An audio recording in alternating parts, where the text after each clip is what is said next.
Maintenant, pourquoi un tel texte, un tel livre? Je crois que c'est... alors, il y a évidemment différentes raisons, comme pour tous les livres ou toutes les choses qu'on fait dans la vie, on peut dire.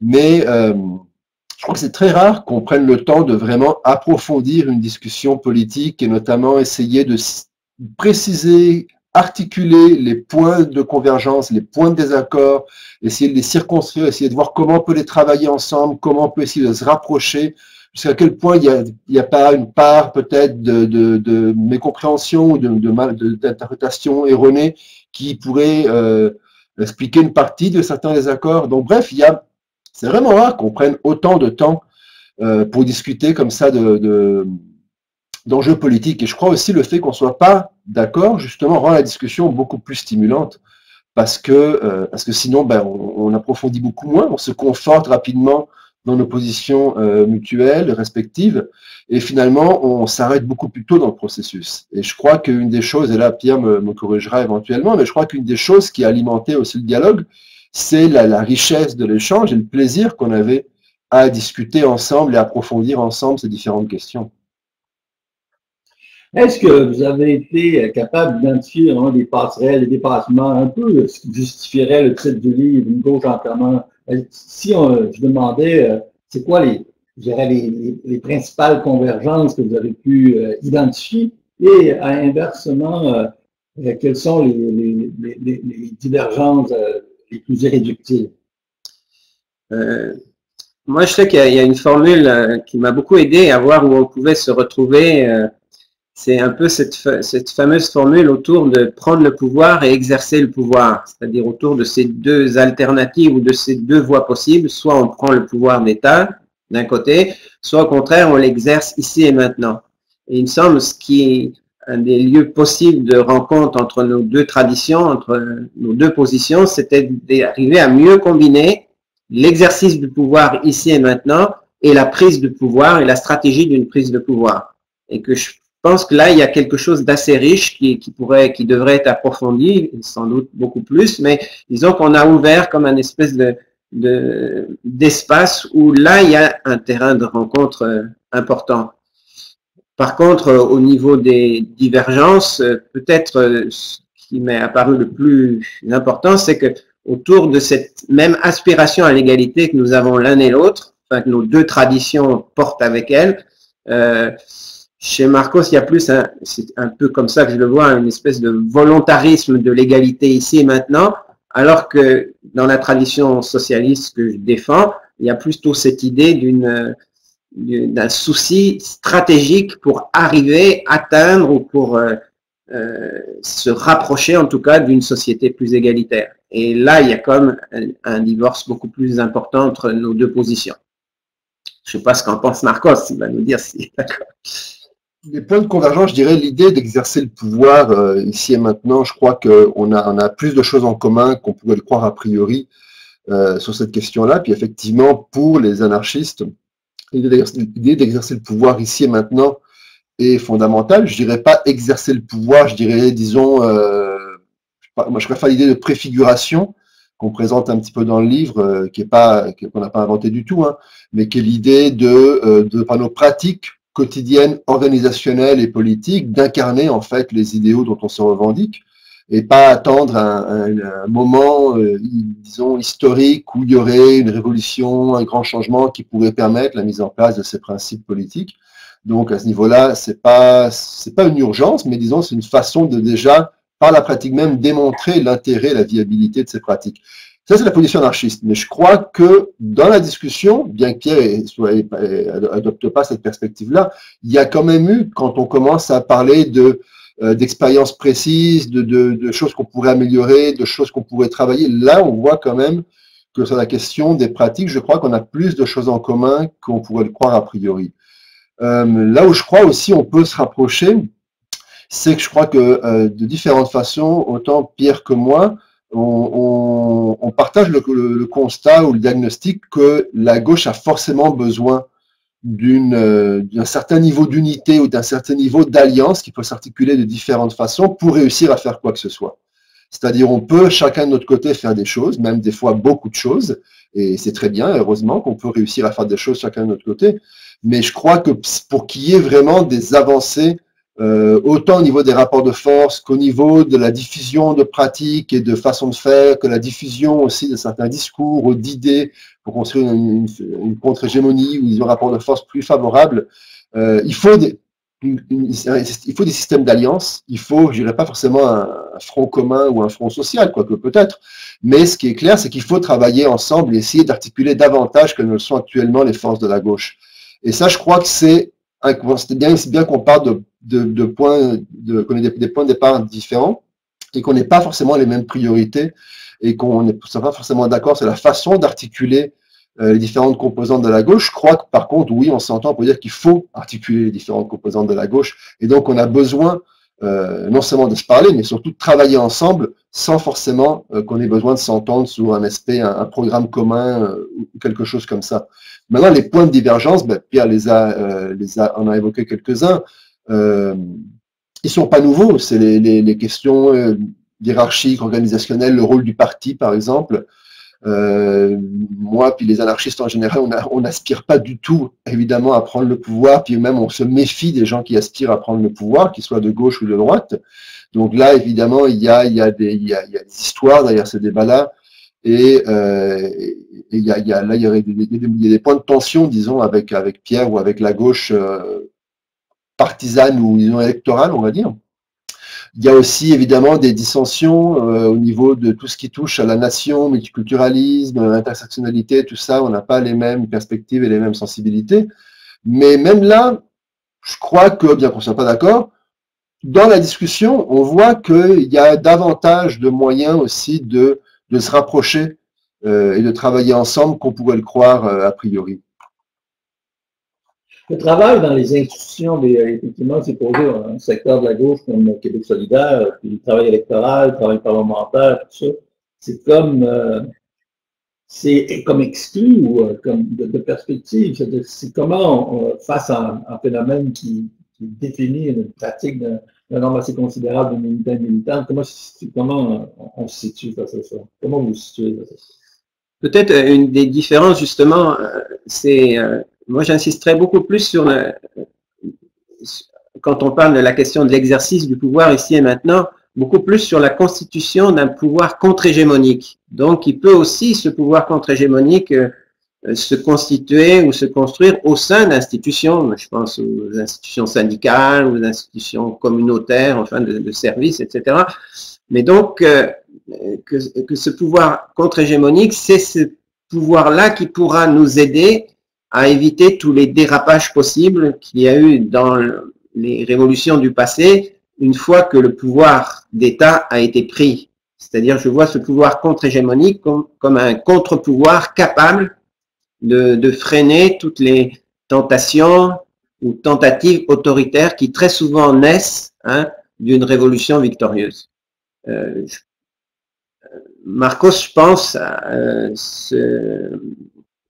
ne serait pas aussi optimiste que moi sur la valeur et la force de ces contre-pouvoirs, non?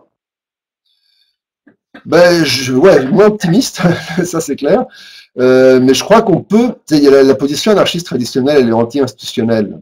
Enfin, je dirais pas anti-institution étatique surtout.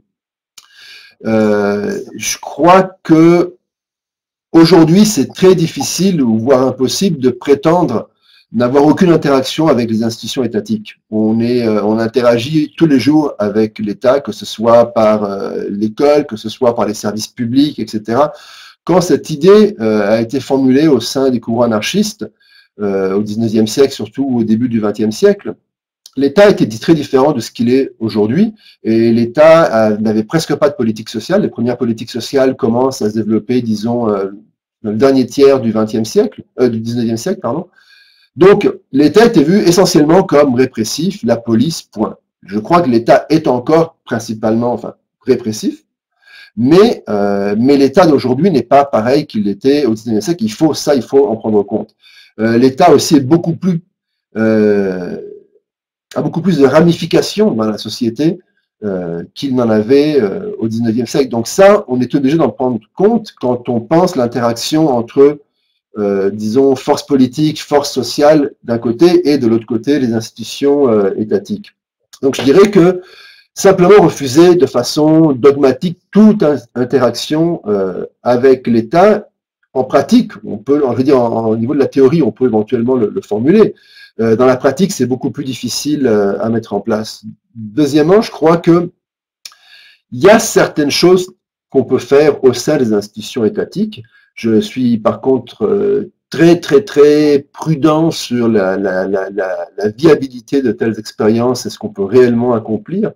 Mais quand je regarde, par exemple, les gouvernements municipaux à Barcelone, qui ont été élus par des forces de gauche qui viennent du mouvement pour le droit au logement, ou dans des petites villes de Catalogne, par la coupe, qui viennent donc du mouvement indépendantiste anticapitaliste, il y a des choses qui ont été faites qui méritent considération et qui ne devraient pas être rejetées de façon comme ça catégorique, sans même prendre la peine de vraiment voir ce que ça peut générer comme bénéfice. Ceci étant dit, ce sont généralement des expériences qui se traduisent par beaucoup de déceptions, par beaucoup de frustration. Les personnes qui participent dans les espaces étatiques sont généralement très déçues et frustrées d'être confrontées à des obstacles structurels et institutionnels qui ont l'air parfois insurmontables. Donc, quand on regarde la quantité de ressources, de temps, l'énergie qui est investie, des fois, pour travailler au sein des institutions, et quand on pense à ce qu'on pourrait faire en dehors des institutions, avec ces mêmes ressources, ce même travail, cette même énergie, je crois que le calcul n'est pas aussi clair que parfois les partis politiques semblent le croire, et je crois qu'on pourrait faire beaucoup plus de choses qu'on ne le fait actuellement en dehors des institutions étatiques, ne serait-ce qu'en créant, par exemple, d'autres types d'institutions, c'est-à-dire les anarchistes ne sont pas nécessairement contre toute forme d'institution, ils sont contre les institutions étatiques. Mais on peut, de façon autonome par rapport à l'État et par rapport au marché, créer d'autres types d'institutions alternatives qui permettent de consolider, de pérenniser une certaine vie collective qui soit plus égalitaire, plus participative et qui ne dépende pas forcément des mécanismes de marché ou des mécanismes étatiques. Donc, je dirais que je donnerais priorité à l'investissement de ressources et d'énergie dans des expériences extra-étatiques ou autonomes, mais je ne dirais pas pour autant que toute incursion dans l'espace étatique est nécessairement une trahison ou voue à l'échec. Je crois qu'il y a beaucoup plus de zones grises dans la pratique et que surtout à des fins pragmatiques, il y a des alliances qu'on peut faire, il y a du travail qu'on peut faire et je crois que la logique du tout ou rien, généralement, elle nous mène nulle part, quoi. Donc c'est pour ça que j'essaie d'être plutôt pragmatique sur ces questions-là et j'y vais un petit peu au cas par cas. Sur la question nationale, sur la notion nation morcelée, le sentiment que j'ai en lisant, c'est que, c'est qu'on voit la fragmentation de l'intérieur.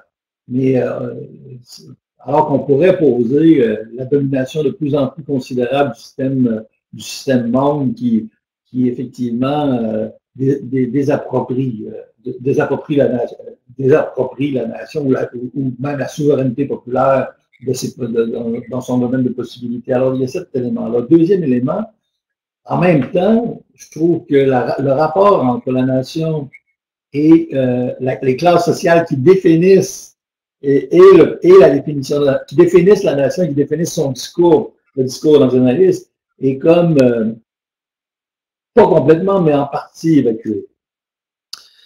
Moi, c'est ce que j'ai essayé de montrer là dans ce débat, dans cet échange. Ce sur quoi j'ai voulu insister dans cet échange avec Marcos, c'est le fait que dans le contexte que nous connaissons aujourd'hui en Amérique du Nord, le contexte du néolibéralisme, de la mondialisation néolibérale, l'idée de nation n'était pas nécessairement aujourd'hui à rejeter du revers de la main, et que si les classes populaires, les classes subalternes pouvaient se l'approprier, cette idée de nation,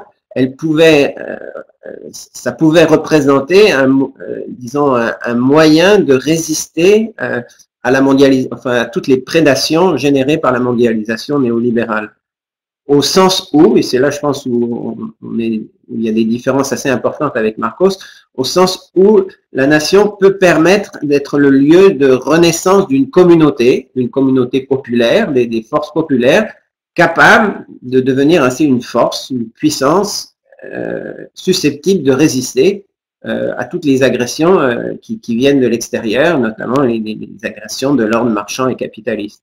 Donc c'est dans ce sens-là que je n'ai pas voulu reprendre le discours du courant indépendance et socialiste des années 60, en tout cas les principaux arguments de ce courant-là, mais plutôt essayer de voir dans le contexte actuel ce qui pourrait nous permettre de revaloriser l'idée de nation. Alors que je pense que du côté de Marcos, au contraire, l'idée de nation pose toute une série de problèmes qu'il va sans doute nous expliquer. Oui, moi je crois pas du tout à l'idée de nation, c'est-à-dire, enfin, je n'y crois pas. Je ne vais pas faire abstraction de la réalité, je sais bien que l'idée de nation et la catégorie nationale est très importante aujourd'hui et qu'elle fait partie du sens commun. On est dans des États, on est dans le sens de naître, on est dans des États-nations, on est socialisé dans des États-nations, ce qui fait qu'on prend les catégories étatiques et nationales comme allant de soi, on les a vraiment, tout notre regard, nos structures cognitives sont conditionnées par la catégorie État-nation. Et donc, c'est un peu comme le marché aujourd'hui, c'est des choses qui semblent aller de soi, comme étant naturelles, comme des choses quasiment, même des fois, quand on entend certaines personnes, éternelles, et comme étant un véhicule de mobilisation particulièrement porteur. Là, j'ai beaucoup de réserves. Je crois que oui, de par notre socialisation, il y a un sens commun national, ce qui fait que c'est une catégorie qui instinctivement résonne auprès de beaucoup de gens, qui en plus est porteuse d'affect, d'émotions, ce qui fait qu'elle a une capacité de mobilisation qui est beaucoup plus importante que d'autres catégories qui sont plus de l'ordre de l'intellect ou de l'idéologie. La nation, évidemment, est aussi idéologique. Donc, il y a une réalité nationale de par l'existence de l'État-nation, et ça, je crois qu'on ne peut pas le nier. Maintenant, est-ce qu'on veut, par conséquent, s'approprier cette catégorie pour en faire l'axe principal d'un discours, d'une stratégie de mobilisation, d'alliance, voire d'un programme politique? Là, pour moi, c'est vraiment autre chose. Je crois que quand on parle de la nation, et dans le potentiel qu'aurait la nation pour mobiliser ou faire des grandes alliances ou être porteuse de changement, on relègue forcément au second plan la question des rapports de classe, la question des rapports de sexe, la question de l'immigration, en mettant comme, disons, force structurante ou lutte principale la question nationale, et j'ai beaucoup de mal à imaginer les alliances concrètes et les intérêts communs que nous partageons avec des gens comme Pelado, avec des gens comme Desmarais, avec le conseil d'administration de Bombardier, ou avec d'autres acteurs financiers du secteur immobilier, par exemple, à Montréal, qui est en pleine spéculation, en pleine bulle spéculative en ce moment à Montréal. Quand je regarde ces gens-là, qui font partie de la catégorie nationale, j'ai du mal à voir les alliances et les intérêts communs qu'on a avec ces personnes. Donc je crois que si on parle de nation au sens large, comme allant au-delà des clivages sociaux, ça pose le problème des intérêts en commun et des alliances et des sacrifices qu'on est prêt à faire pour défendre cette conception de la nation. Maintenant, si on parle du peuple social, et donc en gros des milieux populaires, ou peut-être jusqu'à la classe moyenne, ça c'est autre chose, mais on peut très bien en parler sans avoir recours à la catégorie nationale. On peut parler de peuple, on peut parler de classe ouvrière, on peut parler de multitude, on a différents concepts, après qui peuvent être plus ou moins effectifs, ça c'est notre histoire, mais on a différents concepts disponibles pour en parler. Et je crois que le discours selon lequel la gauche aurait, disons, trop délaissé la question nationale et que la droite se la serait appropriée et que cela expliquerait la montée de la droite aux dépens de la gauche, je crois que c'est très discutable. C'est-à-dire la droite, l'extrême droite notamment, a toujours parlé de nation, ça c'est pas nouveau. Est-ce que l'extrême droite et la droite populiste se développent parce qu'elle parle de la nation? Ça va pas de soi, je crois. Et est-ce que la gauche est en déclin parce qu'elle ne parle pas assez de la nation? Ça va pas de soi non plus, je crois. Je crois qu'il y a beaucoup de projections et beaucoup de raccourcis intellectuels dans ce genre d'analyse. Et quand on regarde la base du comportement électoral, c'est pas forcément parce qu'on parle plus ou moins de la nation, parce que dans notre programme politique, il y a plus ou moins la question nationale, mais c'est souvent lié à d'autres enjeux qui sont liés, qui sont liés au service public, qui sont liés à la stagnation des salaires, qui sont liés éventuellement aux fermetures d'usines ou qui sont liés à des délocalisations d'usines. Donc il y a d'autres enjeux qui sont d'abord reliés au fonctionnement du capitalisme, éventuellement à la lutte des classes ou aux rapports sociaux, qu'à la question nationale comme telle. Donc là, effectivement, on a une position qui est assez divergente, Pierre et moi, sur ces questions-là. Oui, peut-être juste pour terminer, enfin pour clore, enfin, peut-être temporairement cette question-là, je pense un des points de nos divergences, c'est qu'est-ce qu'on doit faire ou qu'est-ce qu'on peut faire pour lutter actuellement, quand on habite au Québec, pour lutter contre la montée de la droite et de l'extrême droite, des courants populistes, et pour résister aux agressions du néolibéralisme.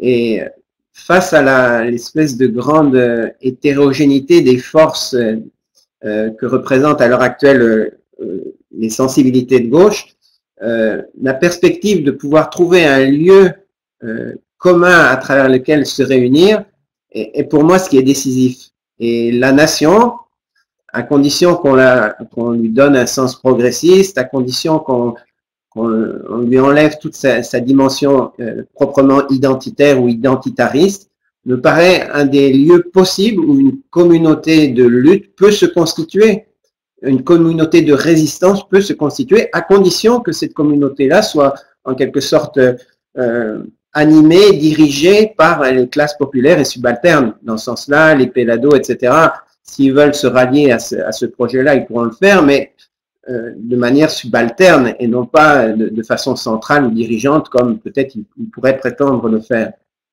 Et dans ce sens-là, le passage par la nation, ou par la reconquête de la nation, mais à partir des classes populaires et subalternes, ça me paraît un passage un peu nécessaire aujourd'hui pour éviter les dérives identitaires. Parce que justement, si on redonne, si on est capable de redonner à la nation un contenu progressiste, un contenu de gauche, un contenu populaire, et surtout un contenu qui permet d'assumer une véritable souveraineté populaire, de donner corps à une véritable souveraineté populaire, bien à ce moment-là, on a des chances de pouvoir balayer ou mettre de côté toutes les, je dirais, tous les sentiments ou les tendances identitaires qui à l'heure actuelle sont si fortes. Parce que c'est ça qui est inquiétant, et comment lutter contre ces tendances identitaires, sinon en proposant de manière positive un projet collectif d'affirmation.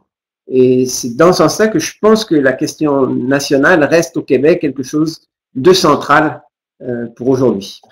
Dans votre dernier chapitre, vous abordez la notion d'horizon. Ah, il veut continuer.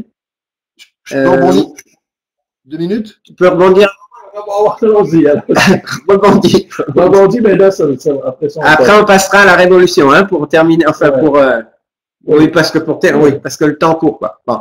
Oui. Maintenant, je voulais juste dire que la question nationale soit incontournable au Québec. Je pense que c'est un constat, c'est un peu ce que je disais tout à l'heure sur la question du sens commun national ou étatique. Par contre, sur la capacité d'une gauche qui se réapproprierait la question nationale, de ainsi bloquer la montée de la droite populiste ou l'extrême droite, là, je suis beaucoup plus sceptique. En France, ça fait maintenant 20 ans qu'il y a des courants à gauche qui disent il faut se réapproprier la question nationale, il faut se réapproprier les symboles de la nation, le drapeau, chanter la Marseillaise, des choses comme ça. On les a laissés au Front National, on les a laissés à l'extrême, il faut se les réapproprier. C'est ce qu'essaie de faire notamment Mélenchon puis la France Insoumise, mais avant ça, d'autres courants aussi. Je pense notamment à tout ce qui est le courant de Chevènement, disons la gauche républicaine chevènementiste. C'est un échec complet. Ça n'a pas du tout ralenti la montée de la droite populiste, ça n'a pas du tout freiné la montée de l'extrême droite. Au contraire, ça a contribué à la légitimer. Et donc, je crois que ce type d'analyse est très discutable. Quand on va en Espagne, Podemos est sur la même ligne. C'est tout.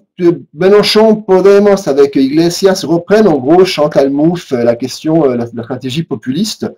On va remplacer le clivage gauche-droite par un clivage élite-peuple et on va se réapproprier le discours patriotique.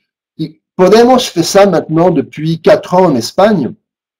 Non seulement c'est un échec complet parce que Podemos est en déconfiture, pas seulement parce qu'il parle de nation, hein, ou peut-être pas du tout à cause de la nation, surtout à cause du problème de lutte interne, mais ils n'ont pas du tout empêché la montée de l'extrême droite avec Vox qui vient de percer aux dernières élections. Ils n'ont pas du tout empêché que la droite conservatrice du Parti populaire glisse vers la droite populiste, voire l'extrême droite sur certains points.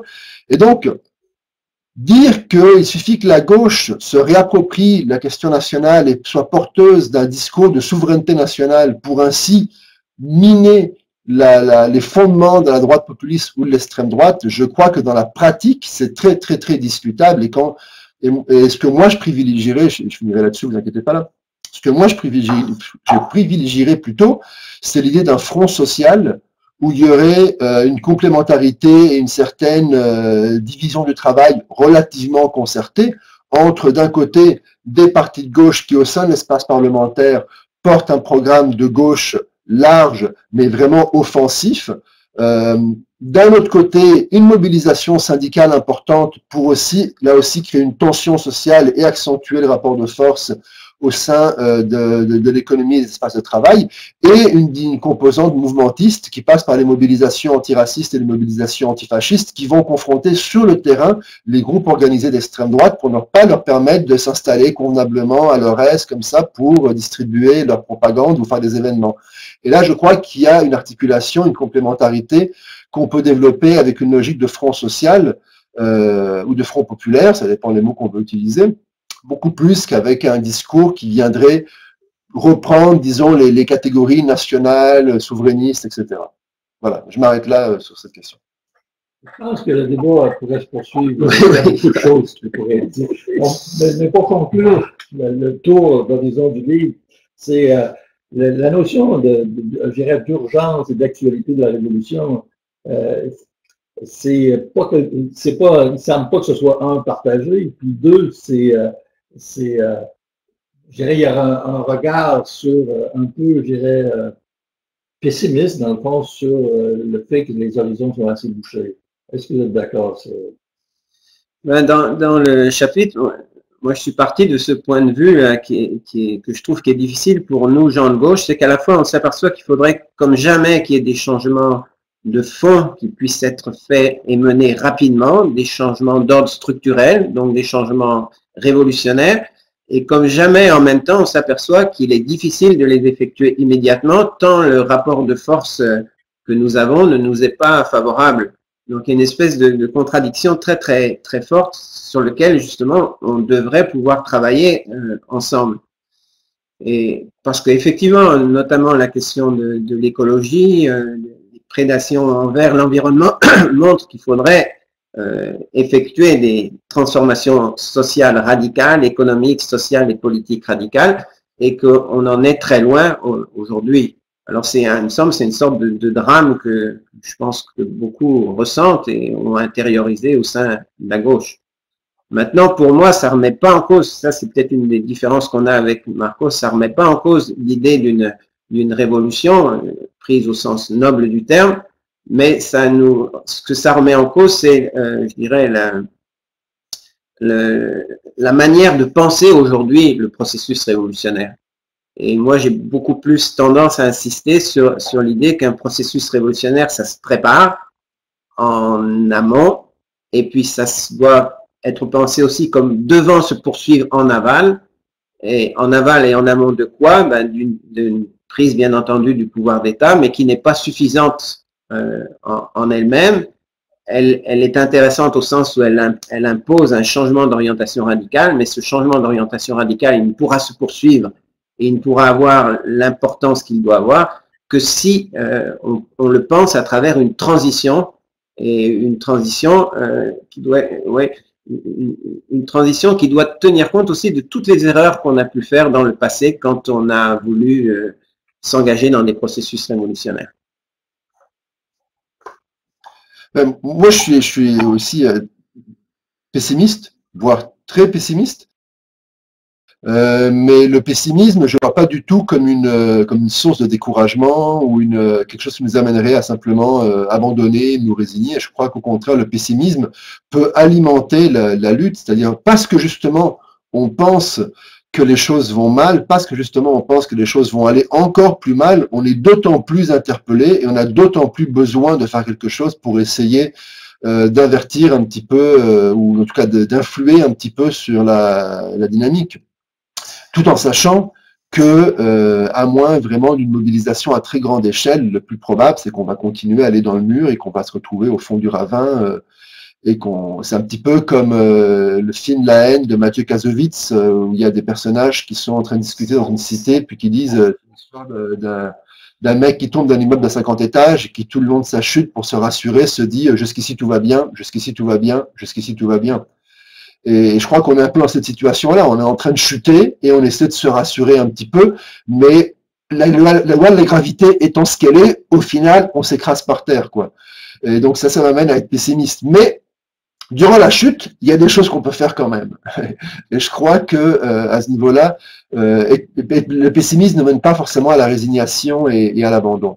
Sur l'idée de révolution, par contre, je partage l'urgence le sentiment d'urgence de Pierre, je le partage, le sentiment d'urgence de beaucoup de gens, et surtout quand on voit les jeunes, enfin les jeunes, je ne me considère pas vieux, mais les plus jeunes, disons, qui manifestent maintenant depuis plusieurs mois, les vendredis, qui mettent vraiment la pression sur les questions de changement climatique, en disant les gouvernements ne prennent pas assez les choses au sérieux, ne mesurent pas l'importance d'agir tout de suite.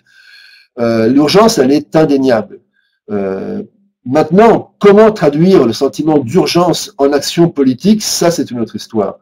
Et la révolution, on peut peut-être la préparer, je ne sais pas, mais généralement les révolutions ne se sont pas faites parce que quelqu'un les a préparées. Elles se sont faites parce qu'il y avait une convergence, des fois en plus très rare dans l'histoire, de facteurs politiques, sociaux, économiques, culturels, géopolitiques, qui permettent à un moment donné à un groupe de prendre le dessus dans les rapports de force et comme ça accélérer les changements structurels. Mais c'est rare, il y en a quand même rarement des révolutions et on ne peut pas simplement les décréter. Et ce qu'on voit de façon beaucoup plus courante, sans forcément que ça débouche sur des avancées, c'est plutôt des situations relativement insurrectionnelles ou des soulèvements. C'est le cas des Gilets jaunes en France depuis l'automne 2018. C'est pas une révolution, c'est un soulèvement quand même, une mobilisation de masse avec des dimensions insurrectionnelles. Sur quoi ça va déboucher? Pour l'instant, pas grand-chose. Il y a eu quelques petits gains. Ça a permis à beaucoup de gens de découvrir la politique, d'avoir le goût de faire de la politique ensemble. Et donc peut-être qu'à moyen long terme, ça va essaimer, ça va se transformer en quelque chose. Mais pour l'instant, c'est quand même assez limité ce qu'ils ont réussi à faire, tout en même temps en étant exceptionnel et en ayant un petit peu secoué tout le cocotier de la politique française, qui en soi est bénéfique. Mais quand on parle de révolution, je crois qu'on a trop tendance à avoir une image d'un événement cathartique qui va comme ça, du jour au lendemain, permettre de faire beaucoup de choses, de changer beaucoup de choses. Et je crois, la Pierre a mentionné, en amont, en aval, il y a des choses à faire, mais je crois que le moment révolutionnaire, au-delà du moment insurrectionnel, le moment révolutionnaire dure et peut durer très très longtemps, voire des fois 10 ans, 20 ans, et il peut se passer beaucoup de choses durant ces moments-là. Les luttes politiques, les luttes sociales sont très très importantes, elles sont très dures, elles sont très violentes, et donc je crois que c'est invoquer la révolution un petit peu comme quelque chose qui tomberait du ciel et qui viendrait tout régler, c'est plus qu'utopique ou idéaliste, c'est naïf. Et je crois que c'est pour ça que je privilégie, dans une perspective anarchiste, les pratiques quotidiennes, les pratiques d'autonomie, avec une logique plutôt, j'explique dans le livre, hein, je m'inspire de Eric Wright et d'autres auteurs, mais dans une logique d'érosion, une logique d'empiètement, tout en ayant des objectifs plus ambitieux à moyen et long terme, mais ne pas attendre la fameuse révolution, le grand soir, l'événement cathartique, pour quand même espérer faire des gains et avoir certaines avancées dans certaines dimensions qui sont liées surtout aux problèmes de la vie quotidienne et pour améliorer les conditions d'existence des gens. Oui, ça c'est peut-être une des différences importantes là qu'on retrouve à la fin de notre livre entre nous deux.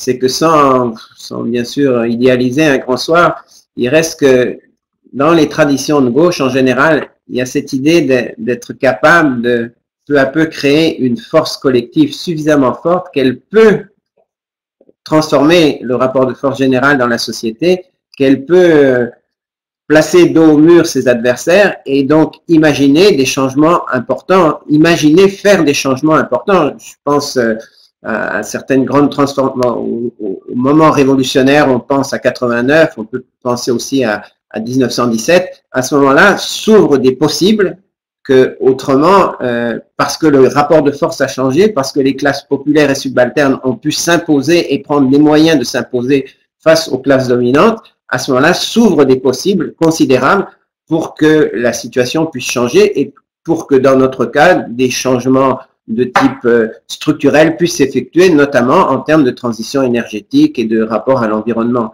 Donc, moi, je pense qu'il y a encore quelque chose qui reste et qu'on retrouve, par exemple, quand on voit les essais sans doute ratés, mais du printemps érable ou du printemps arabe, et des printemps arabes au Moyen-Orient, on s'aperçoit qu'à ce moment-là, il y a toujours quelque chose qui se passe au sein des couches populaires quand elles réalisent qu'elles peuvent soudainement retrouver un pouvoir d'affirmation et un pouvoir de faire changer les choses. Alors, je vous remercie de cette discussion. Je suis sûr que ça va se répercuter. C'est comme il y a un peu l'idée d'une bouteille à la mer. C'est pas ce que vous pensez à organiser des débats. Oui, ben moi je pense que c'est ça qu'il faudrait continuer pour que notre livre soit fécond. Ben c'est qu'il puisse être l'occasion de développer, de développer des débats de ce type-là, de les approfondir, d'aller plus loin et de faire que un peu partout les gens des traditions anarchistes et socialistes puissent se rencontrer et avancer ensemble dans une lutte commune. Oui, ben je crois que de toute façon, on n'a pas le choix. Donc, c'est toute possibilité de travailler en commun, d'articulation des différentes composantes de la gauche passe nécessairement par des espaces de dialogue et de débat, mais qui soient substantiels. Je ne parle pas évidemment de ce qui se passe sur Facebook ou ailleurs, et je parle de prendre le temps de discuter, aussi d'accepter qu'il puisse y avoir des tensions, des désaccords vraiment profonds, mais non pas que c'est nécessairement surmontable, peut-être qu'ils sont insurmontables, ça je sais pas, mais ce qui est clair, c'est que je crois qu'en approfondissant, et là je reviens à ce qu'on disait au début, mais en approfondissant les points de désaccord, on peut aussi trouver des avenues pour réussir à travailler ensemble, et même sur des enjeux qui aujourd'hui divisent énormément la gauche québécoise. Je pense évidemment à la laïcité, et Pierre et moi on n'est pas d'accord là-dessus. Puis les débats sont très vifs. Il y a beaucoup de difficultés à parler de ces enjeux-là de façon, disons, pas nécessairement sereine, parce que la sérénité n'est pas forcément une vertu en soi, mais disons de façon plus constructive, on va dire. Même sur ces questions-là, je crois qu'on peut quand même préciser certaines choses. Je crois aussi qu'il y a énormément de recherches disponibles sur lesquelles on aurait avantage à s'appuyer. Et toute construction d'une coalition, d'un système d'alliance, de travail en commun requiert qu'on commence, ne serait-ce que par une discussion, par des échanges, et que si en plus ces échanges se traduisent après par des pratiques de solidarité, par des soutiens réciproques lorsque c'est nécessaire, je crois que là, oui, on peut justement construire et avancer. Merci beaucoup. Merci. Merci à vous.